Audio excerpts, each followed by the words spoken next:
ሰላም ሰላም የቲዎርል ቤተሰቦች እንዴት ናችሁ? ባያላችሁበት በዛሬው ትምህርታችን ይዤላችሁ የመጣሁትኝ የአማርኛ ውስብስብ ፊደላት የሚባሉትን ነው ማሳያችሁ ማለት ነው። እንግዲህ ሁላችሁም በጣም እነዚህ በጣም ወሳኝ እና ግልጽ መሆን ያለባቸው የአማርኛ ፊደላቶች ናቸው። እነዚህ የሚገኙት ስምንተኛ ላይ ነው የሚገኙት፣ ሰባተኛ ላይ ሳይሆን ስምንተኛ ላይ። አብዛኛውን ጊዜ እነዚህን ብዙ ልጆች ይከብዳቸዋል ለመጻፍም ለማንበብም በጣም ከባድ ናቸው ይመስላሉ። በጣም ከባድ ይመስላሉ፣ ነገር ግን በጣም ቀላል ናቸው። እነዚህን በደንብ በሚገባችሁ መንገድ አሳያችኋለሁ። ይህንን ካየን ፊደላቶችን ካስነበብኳችሁ በኋላ ደግሞ መጨረሻ ላይ በፊደላቶቹ ቃል እየመሰረትን እናያቸዋለን። ከእናንተ የሚጠበቀው እስከ ቪዲዮ መጨረሻ ድረስ በአጭር መንገድ ነው ማሳያችሁ፣ መከታተል ነው። መልካም ቆይታ። እዚህ ላይ የምታዩት እቺ ሏ ኋ ሟ ሷ ሯ ሷ ሿ ቋ ቧ ቷ ቿ ኋ ኗ ኟ።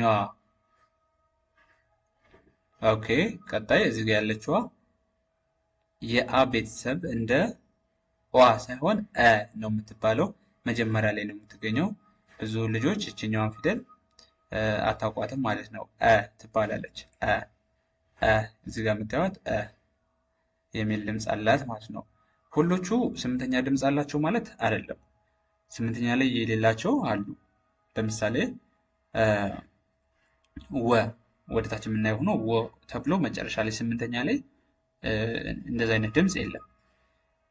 አብዛኞቹ ግን ውስብስብ ወይም ዲቃላ ሆሄያትም እንላቸዋለን፣ እንደዚህ አይነት አላቸው ማለት ነው። ስለዚህ ይችኛዋ ግን ኦ ሚል ስለሌላት የመጀመሪያ ናት። በአ ቤተሰብ የምንጀምረው ስንነሳ አ ብለን ስለምንጀምር የምትለዋ ፊደል ይቺ ናት ማለት ነው። በኋላ እናያታለን፣ ቃል መስርተን እናያታለን ማለት ነው። ኦኬ፣ ቀጣይ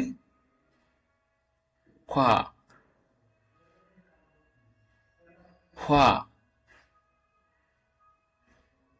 ዟ ዣ ዷ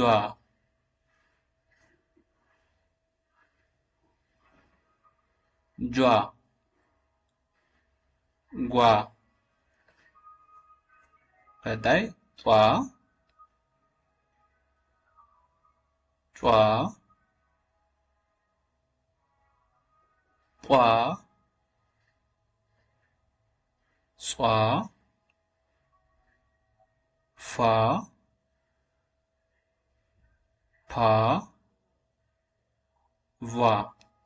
ኦኬ፣ ከዚህ ላይ እንደምታዩቸው አሁን ለየት የሚያደርጋቸው ምንድነው? መጀመሪያ ላይ የምትስቡ አራተኛ ድምፆችን ነው። ለምሳሌ የለ ቤተሰብ ለሉ ሊላ እንላለን አይደለ?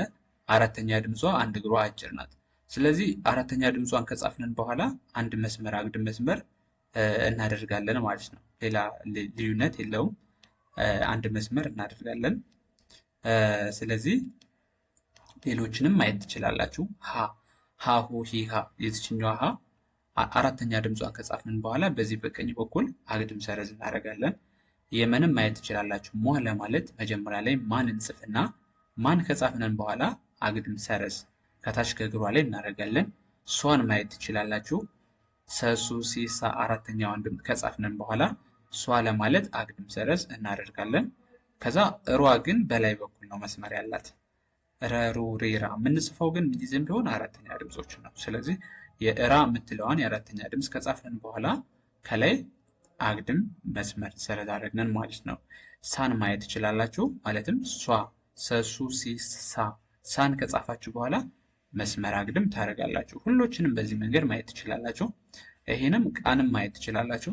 ቃን እንደዚህ ከጻፍንን በኋላ አግድም መስመር ከታች ነው የምናደርገው። ሁሎችንም ማየት ትችላላችሁ። በቀኝ በኩል መስመር እናደርግላችኋለን። ቧ ስንልም ቷ ቿ ኋ ኗ ኟ። ይችኛዋ ነው የምትባል በቃል እናያታለን በኋላ። ይችኛዋ ከላይ ነው። አን እንጽፍና መጀመሪያ ከላይ አግድም ሰረዝ እናደርጋለን ማለት ነው። ሌሎችንም ማየት ትችላላችሁ።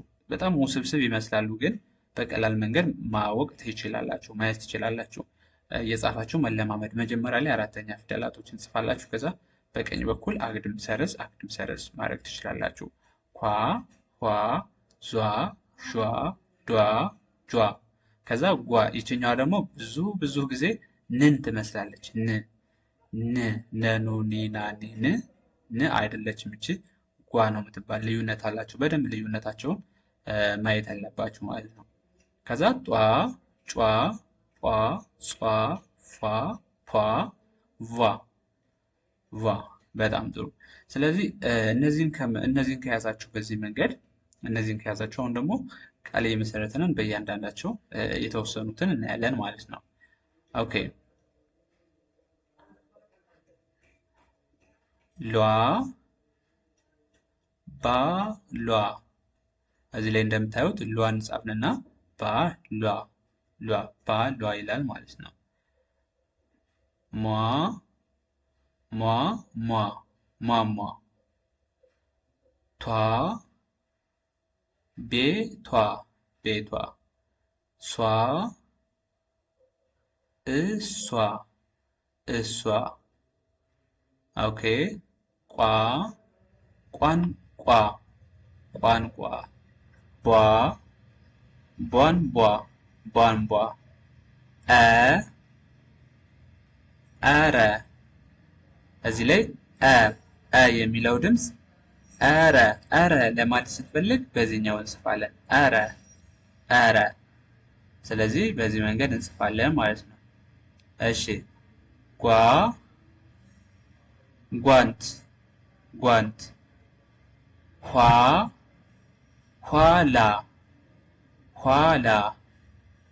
ኋላ እንላለን ማለት ነው። ኳ፣ ኳስ፣ ሯ፣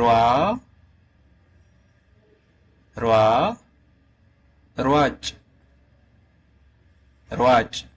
በትክክል ኦኬ። ጧ፣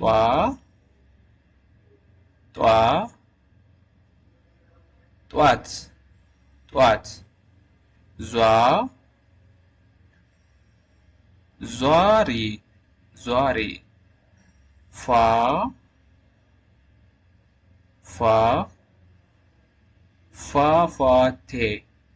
ፏፏቴ። ኦኬ እሺ ቤተሰቦች ከዚህ ላይ እንደምታዩት እነዚህ በጣም ወሳኝ ናቸው ማለት ነው። በደንብ ማወቅ ያስፈልጋቸዋል። እነዚህ ውስብስብ ፊደላት የሚባሉት በደንብ ወሳኝ ናቸው። አማርኛ ጽሑፍን ለማንበብ ሁላችሁም በዚህ መንገድ መለማመድ ትችላላችሁ። እስኪ እናንተ ደግሞ ከዚህ ጋር በሰራውላችሁ ምሳሌ መሰረቱ ሌላ ቃል እየመሰረታችሁ በኮሜንት ግልጽ ሆኖላችኋል ወይስ ደግሞ አልሆነላችሁም? በኮሜንት አሳውቁኝ። ዛሬ ትምህርታችን ይህን ይመስላል። በውስጥ መስመር መማር ለምትፈልጉ ልጆች ከስር ማስቀምጥላችሁ ስልክ አለ። ዲስክሪፕሽን ላይ ስልኬን እያነሳችሁ መማር ትችላላችሁ። በኢሞና በቴሌግራም ደውሉልኝ፣ አናግራችኋለሁ። በቀጣይ ቪዲዮ እስከምንገናኝ መልካም ጊዜ፣ መልካም ቆይታ።